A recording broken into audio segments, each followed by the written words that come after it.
Another big international story, one that's very serious, has a Canadian connection. It's the story of Omar Khadr. Today, the U.S. Defense Department actually surprised Khadr's lawyers. The Americans said that they're not going to seek the death penalty against him. Khadr is being held at the U.S. prison in Guantanamo Bay for an alleged attack on U.S. soldiers. In a moment, we're going to speak with one of those soldiers. But first, some background on Omar Khadr.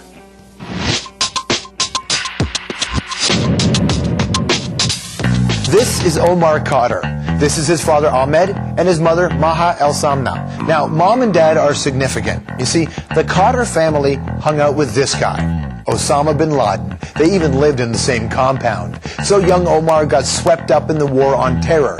At the age of 15, he was captured in Afghanistan. The Pentagon says he was involved in a grenade attack in 2002 that killed a U.S. soldier. By his 16th birthday, Omar was locked up here, the American prison at Guantanamo Bay. He's been held there for more than 3 years.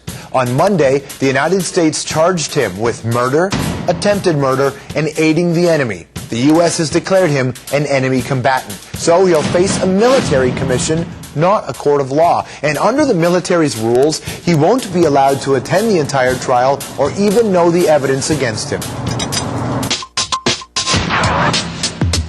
So as you heard, Khadr was allegedly involved in a gunfight with U.S. soldiers in Afghanistan. One of the soldiers in that attack was killed, and Khadr is charged with murder. Another soldier was hit by a piece of shrapnel which blinded him in one eye, and for that, Khadr is charged with attempted murder. That soldier's name is Layne Morris. He's suing the Khadr family for allegedly training Omar to be a terrorist. And Sergeant First Class Layne Morris joins us from Salt Lake City. Thanks for your time, sir. You were in the fight in 2002, seriously injured in that gun battle. Tell me about that day. Well, we went to a location that we had intelligence. There was activity there that needed to be investigated. So we went to that location, found 5 or 6 individuals in a walled compound, approximately the size of a residential living space. And the individuals didn't want to come out, refused to come out. We sent a couple interpreters in. They shot the interpreters point blank, killing them both instantly. Shot at us, we returned fire, killing some of them, and the battle went on from there. Do you know for a fact that Omar Khadr was firing at you? I don't know if, at that point I didn't know who he was, so he was just one of the 5 or 6 guys in the compound. We'd had the compound surrounded for approximately 45 minutes, so no one was going in, no one was coming out. Omar was just one of the men inside the compound.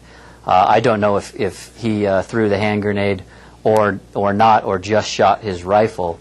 The only thing that we know for sure was that after the firefight was over and we went in to collect intelligence, Omar was waiting, the only person who survived that firefight.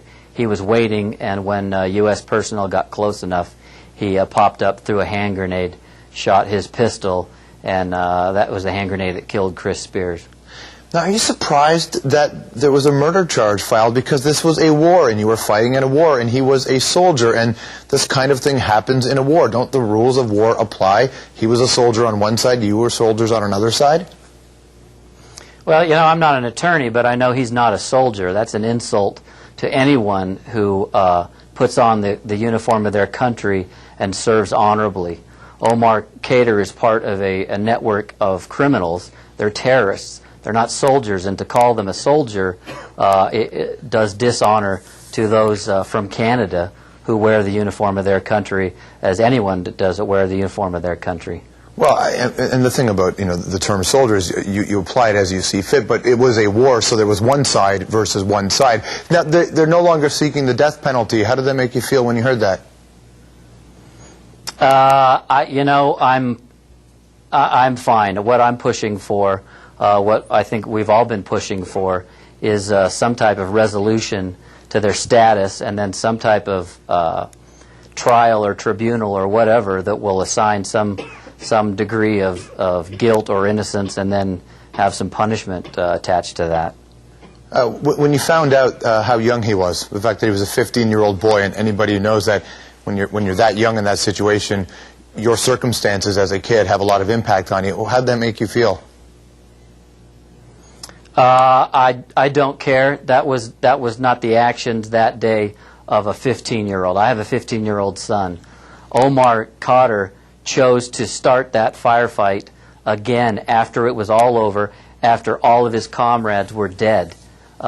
He then decided to wait until U.S. personnel got close enough to him that he could inflict the most damage possible on his way out. That young man's been all around the world, has been exposed to different religions, different cultures, different values, and has made some decisions that put him on the path that he was on. And I have no sympathy for someone who makes those conscious decisions. Sergeant First Class Layne, thank you very much for your time today. Thanks for having me. Sergeant First Class Layne Morris, right there from Salt Lake City, Utah.